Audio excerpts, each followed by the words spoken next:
Hindi ko sure kung napanood mo to, pero kung first time mo sa channel natin, recently lang meron tayong diniscuss na issue regarding sa isang BYD na kasa kung saan pinagawa yung sasakyan sa labas na para bang tinago pero nahanap ng customer.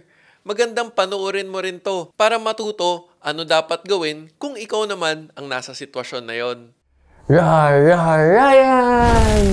At sa episode na to, i-discuss natin itong bagong dumaan sa newsfeed ko. Isang naka-anonymous o naka-nickname na may kwento na nasira ng kasa ang kanyang sasakyan at humihingi ng tots.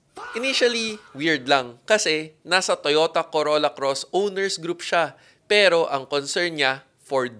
Alam naman natin na kapag Ford, ito yung favorite brand ng mga vloggers. Either Ford the Views or Ford Abused according sa akin sa previous episode ko. Dito pa lang, tingin mo ba, fishy? Diba, ang content ko ay para makatulong sa pagbigay ng proper information sa viewers. Minsan, to promote critical thinking. Kaya don't forget to like the video and subscribe if you support my advocacy. By the way, may support Real Ryan stickers na rin pala tayo. Kaya kung gusto mo mag-represent ng pinaglalaban natin, andito lang yung link sa video. Siyempre, benefit of the doubt pa rin. Tara, basahin natin yung post. Galing kay Bare Minimum. Hi everyone! Just want to ask if this sounds normal to you.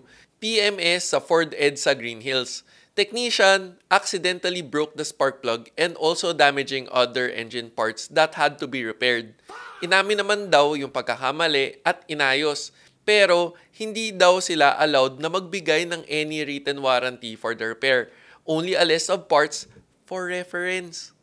Asa Ford pa rin ang kotse kasi humihingi lang naman daw siya ng simpleng permadong note na may warranty coverage for parts and labor na hindi mabigay.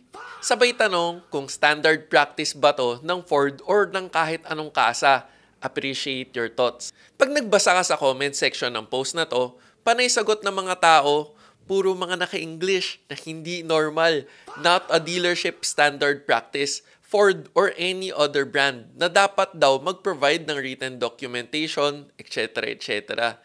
Hindi ko alam kung naka-English ba para magmukhang mas intellectual, mas marunong o mas legit ang sagot nila. Kasi wala naman talagang dealer ang magsusulat ng written warranty, letter, or para bang assurance sa client na hindi masisira to. Siyempre, hindi ako magpapatalo. Ito sagot ko. Ang sabi ko lang naman, walang dealer ang magsusulat nito ng hiwalay pa. Dagdag ko rin na kapag inayos na to, automatic na new parts warranty na ang magko-cover nito.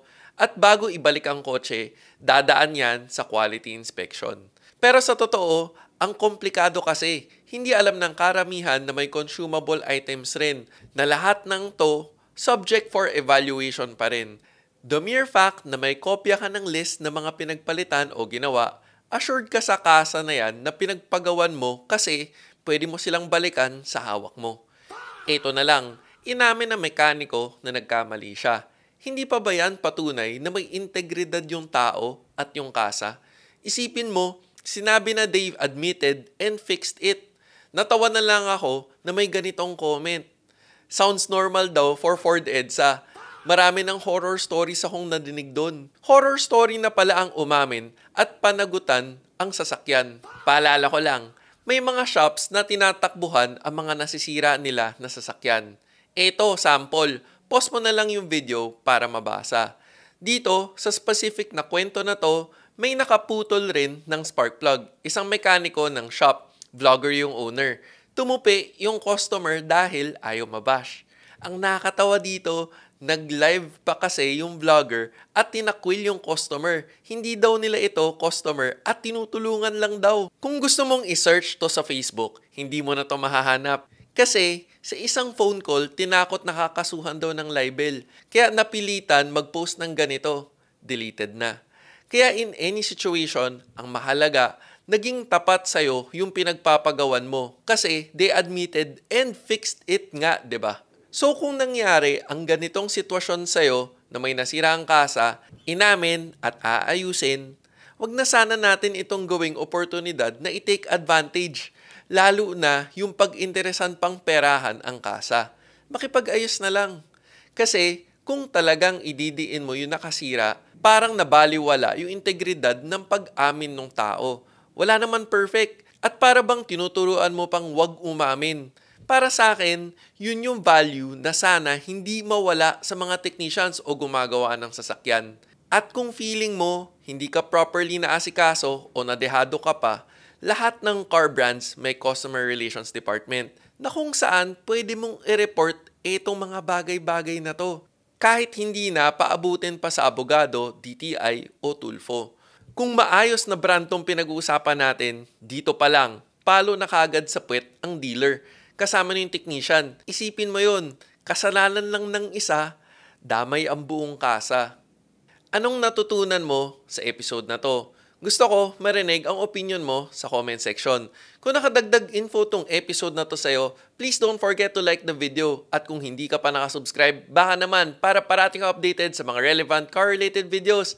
Sana nakatulong!